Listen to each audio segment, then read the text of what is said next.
कामरान साहब, कितनी इंडस्ट्री है जो पाकिस्तान से बंद हुई, कितने यूनिट्स हैं जो बंद हुए, और कितना कैपिटल यहाँ से दीगर ममालिक में चला गया? कोई बांग्लादेश चला गया, कोई वियतनाम चला गया, या किसी और मुल्क में चला गया? कुछ आपके पास इंडस्ट्री का सर्वे या कुछ रिपोर्ट असेसमेंट मौजूद है?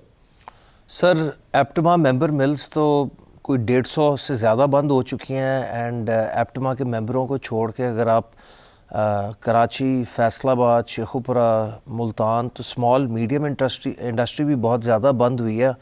रही बात फ़्लाइट ऑफ कैपिटल की, तो आफ्टर ऑल आपने देखा है कनाडा में, पोर्चुगल में, दुबई में पाकिस्तानी हैं जो मोस्टली गए हैं। अब आप उनको ट्रेस कर सकें कि ना कर सकें, लेकिन आपके यहाँ हर दूसरे तीसरे महीने पाकिस्तान के हर बड़े शहर में दुबई प्रॉपर्टी एक्सपो भी हो रहा है।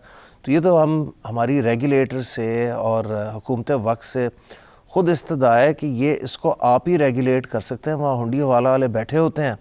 एंड मेरा ख्याल है अभी हाल ही की रिपोर्ट थी, $100 बिलियन पाकिस्तानियों का दुबई में है। तो अगर आपने यहाँ इन्वेस्टमेंट के मौके पैदा किए होते, आपकी अट्रैक्टिव इन्वेस्टमेंट पॉलिसीज़ होती, तो फिर ये सारा कैपिटल यहाँ लगता। आप ही के शो पे मैंने पिछली दफ़ा बोला था कि जो मुझे लग रहा है पूरे साल का 30 से हार्डली $30-31 बिलियन एक्सपोर्ट होगी, एंड जो इंपोर्ट है वो $68 बिलियन होगी। तो अभी 7 महीने का जो लेटेस्ट डाटा है उसमें कोई $22 बिलियन का तो आपका ट्रेड डेफिसिट बन गया, जो इंपोर्ट एक्सपोर्ट का डिफरेंस है। तो लग ऐसे ही रहा है कि आपकी इंपोर्ट एक रैकेट लेवल पे जा रही है। अगर आप एक्सपोर्ट भी नहीं मेंटेन कर सकते या बढ़ा सकते, तो इंपोर्ट का भी मुंह आपने खोल दिया, वो भी ख़ास तौर पे ऐसे टाइम पे जब तेल अपनी 5 साल कम तरीन सतह पे रहा है।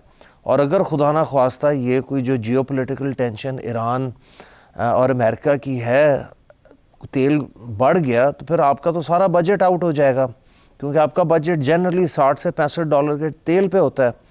तो ये सर गवर्नमेंट का काम है, इन्वेस्टमेंट लाना, इंसेंटिव्स क्रिएट करना, पॉलिसी ठीक करना, इंपोर्ट को कंट्रोल करना, कैपिटल फ्लाइट को रोकना, एंड लोगों के लिए रोज़गार। आज सुबह मैं पढ़ रहा था, वर्ल्ड बैंक की रिपोर्ट है कि कम अज़ कम आने वाले 10 सालों में हुकूमत को 3 करोड़ जॉब्स क्रिएट करनी। आई डोंट नो 10 साल था या सन 2030 तक। तो ये तो सर गवर्नमेंट का काम है। ये इनको एक एक्सपोर्ट एमरजेंसी लगानी है, जैसे एसएम तनवीर साहब ने कहा है, बिल्कुल दुरुस्त फरमाया है कि इंडस्ट्रियल पॉलिसी लानी होगी, और वो चाहे 3 साल की हो, 5 साल की हो, वो आपको लानी होगी हर हालत में, वरना इन्वेस्टमेंट नहीं होगी इस मुल्क में।